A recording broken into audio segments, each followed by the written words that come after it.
Buenos días. Muchas gracias por la invitación.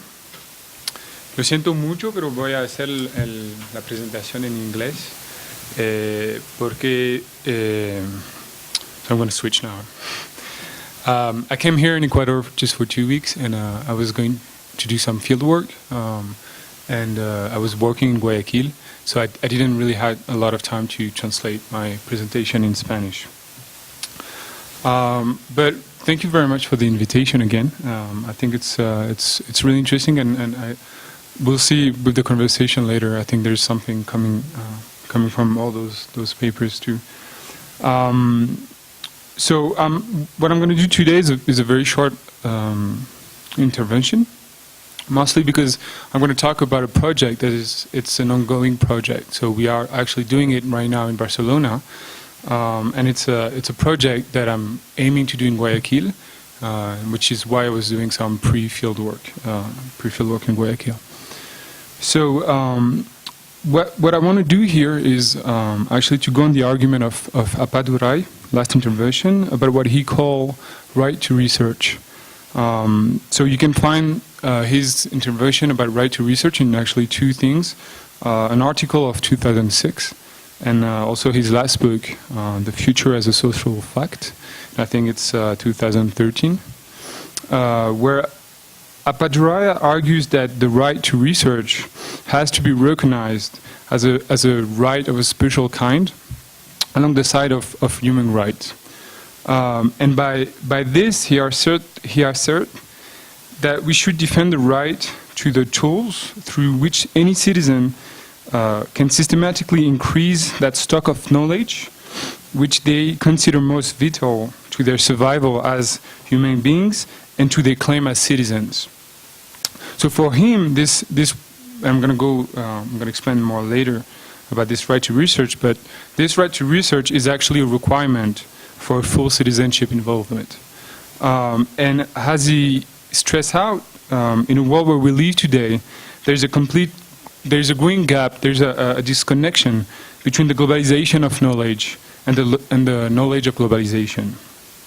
And in the article of 2006, Apadurai operates a kind of link between knowledge, globalization, citizenship, and research. So I would like to go on this idea of right to research and to pinpoint some of the difficulties that can emerge from doing collaborative project, and the question of the place of the researcher and the power relationships that came actually from those kind of collaborative projects. So the project I'm talking about is actually a project that we're doing in Barcelona with Los Nietas, and it's also part of my PhD work, but it's something that I've been trying to do with the Nietas in Barcelona. I mean, it's integrated in my work as a PhD student, but it's also something kind of more political involvement. It is a project that is actually part of an international comparative research that is spread between Montreal and Paris banlieue, that is called Identity Construction and Territoriality in Popular and Immigration Neighborhood. So it's an oral history collaborative project on the construction of identity, and we work in 4 neighborhoods, so 2 in Montreal and 2 in Paris. And I was asked to kind of do a kind of comparative thing with Barcelona, and I'm tagging this project in this big project. So the aim of this international research is actually to address the process of reconstruction and counter discourses against the dominant anomaly labeling in popular neighborhood. So what we're trying to do is actually to outline the existence of collective history that circulate in those neighborhoods and that are at the core of social construction. And the idea is to apprehend those collective history through the kind of power relationship that are constructing political participation of the people living in those popular neighborhoods. So it's a kind of pluridisciplinary project, with oral historians, anthropologists as myself, sociologists and geographers. And it tries to both intervene and contribute in the debate of social sciences, but also to intervene in the public policies that are made on those kind of neighborhoods, mostly with this idea of like trying to be critical to this poverty culture debate. So one of the main focus, despite this collective history thing, is to work on the theme of territoriality. And this is going to be important also for Barcelona to understand that we are trying to actually tag collective history with the territoriality of those neighborhoods. And so I'm an urban anthropologist, and this is like one of the central themes that we're trying to develop. And we go on Masse's work with this idea that the identity of places is very much bound up with the histories which are told of them, how those histories are told, and in which history turns out to be dominant. So basically, when you work on such popular neighborhoods, you have like two kind of broader scientific literature. The first one actually focus on the segregation and the decomposition of those neighborhoods, without necessarily looking at the logics of recomposition. So basically, it really focuses on anomy. And the second body of work focus on the delinquent subculture, without actually looking at how those subculture can be tagged to the politics, and how there's a construction of a us against them in the relation of a broader politics of the city. So that's the bigger international project, and I would just want to present the project in Spain. So as a PhD student, I'm working on an association that is called the Nietas. So the group Los Nietas, also called La Asociación by its members, originate from the prison of Puerto Rico and spread to New York City first, then Guayaquil and Quito, and then finally to Barcelona, Madrid, and all and Italy también. I'm not going to enter today in this kind of deep history of the Nietas, but I think it's worth saying that the group endured a time of like gangsterism in the 90s and the early 2000s, before coming back to a more, what they call a more legalized movement. So the general core of Los Nietas is to actually fight against the abuse in the correctional institutions. By the 90s, as it spread to the street of New York City, the group entered in a war with another group that is called the Latin King, and it's a war that has followed the circulation of the group. So basically, as the group entered in New York City in a war with Latin King, it also entered in Guayaquil City in war with Latin King, and when it arrived in the 2000s in Barcelona, they were also in war with Latin Kings. But the ambiguity of labeling such group as gang for the American side, pandillas here, or even bandas latina in Barcelona, in Spain, is that it has as much to do with the group action as with the society production of labels. And it's actually an ongoing debate inside the group and also outside the groups. I just want to say, in terms of like like a kind of academic remark, that just the term of gang has never really received a proper definition in social sciences. So it's actually really hard to say what is a gang. There's a lot of work on gangs. There's a lot of books. You can think about the School of Chicago, for example, which actually really work on gangs, but there's not a very strict definition of what is a gang. So I had a lot of a talk with other scholars when I was actually saying, well, Los Nietas were a gang, and then trying to explain what they were doing. And the first question is like, okay, so were they selling drugs, for example? But for example, for New York, gangs were not selling drugs. And I'm not just talking about Nietas, I'm talking about Latin Kings and other such groups. So there's this kind of gap between what we're labeling as gang, as academic, but also journalist or politics, and what is actually what we actually put in the definition of gangs. But Mostly, I think the labeling of gang sort of avoid looking at such group as political organization or even social movements. And in a way, the group and its history have been denied from political meanings. So that's exactly where I came with this project of collaboration project. So by November 2013, I proposed to two pueblos, so it's two chapters. The Nietas call, they have like different chapters in the city and they call it pueblos or capítulos. And I've asked two chapters of Barcelona city Nietas to work on a collaborative project on oral histories of the association in Spain. So basically the idea was to look at what's the history of Los Nietas in Barcelona and where did they came from, how did they construct themselves, what were their relation with Latin policies and all. And by January, so it's really going on right now. We start the project inviting a photographer that's called Pablo Gudali, who's making those pictures. To work with us, and Pablo Gudali is also at La Casa Velázquez with me. So what we did, we actually construct a group of like 8 to 10 person, regular participants, to do kind of focus group type of interviews. And we collectively decided to work along 4 stages of process. So the first stage is what we call the data collection. So we do 2 groups meeting each month to talk about subjects that we actually decide collectively. So I didn't come with the subject that we're going to actually talk on those groups. We decided on the first meeting to pinpoint some subject, and those subjects are immigration from Ecuador, integration in the Spain neighborhood, war with Latin relationship with the police or state institution. So then come a second stage that we also began, which is the collection of personal oral histories of the participant and other important actors that are named by the group.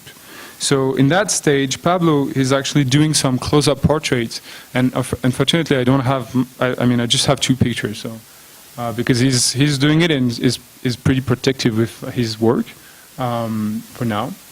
And the idea was to have a more deep sense of the personal histories, because what we have in the focus group is actually a collective history, and we needed to have like something more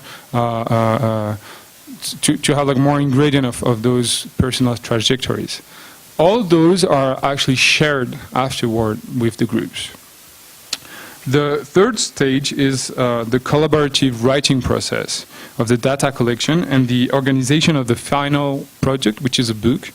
And in that stage, Pablo is going to show his pictures, and the idea is that we're all going to decide which picture is relevant or not to be on the book. And finally, the last stage is the construction and the edition of the book. So we're doing that all together.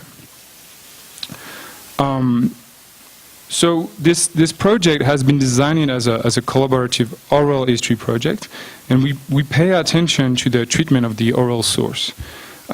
First of all, because we think that oral sources are to be taken as narrative sources, and so far we have to analyze them with a theory of literature. But the whole idea of using oral histories method with the Nietas is to try to counter the dominant hegemonic discourses put in place by media, state institutions such as police, prison, city halls, actors, or even academics. The idea is also to work with them with the concept of history. So in our focus groups, what we work a lot is on the boundaries between what concerns personal and what concerns the group. The idea is to think about the boundary between the personal truth and the collective imagination, which goes actually back to what I said earlier about the collective reconstruction identity process and the definition of a us and a them. And them will be the Latin king, but also the police or even the academic of the researchers. So therefore, our focus in those sources is less about the events as much, but more about their meaning, their personal and collective construction meaning. So we're not much interested about a so-called truth, but what the group decide to be an actual historical fact. This means a very different type of credibility that drifts from this project. There is no, I mean, what we consider collectively, we decided in the first meeting that there will be no false oral history sources, because the credibility of an oral account, especially a collective one, derives from the importance of the group imagination and construction. So I just want to make some briefly concluding remark regarding the push of Apaduhai to this right to research and this field, the first field experience, and the kind of difficulties that we had trying to put in place a kind of right to research. I'm very much in favor of the necessity to, what Apaduhai called the necessity to deparacrolize the idea of research and make it more widely available. So research in that sense is not the production of original ideas and new knowledge as it's normally defined in academia, but it's the capacity to systematically increase the horizon of one's current knowledge. Here, Apaduhai argued that the capacity to do research in this broader sense is also tied to the capacity to aspire, the social and cultural capacity to plan, hope, desire and achieve socially valuable goals. The uneven distribution of this capacity to aspire is both a symptom and a measure of poverty, and it's a form of maldistribution that can be changed, and for Apaduhai this can be changed by policies and politics. So for him, the capacity to aspire and the right to research are necessarily and intimately connected. But I think from this experience of doing collaborative project, one of the biggest issues that we had with Los Nietas is actually the question of being public.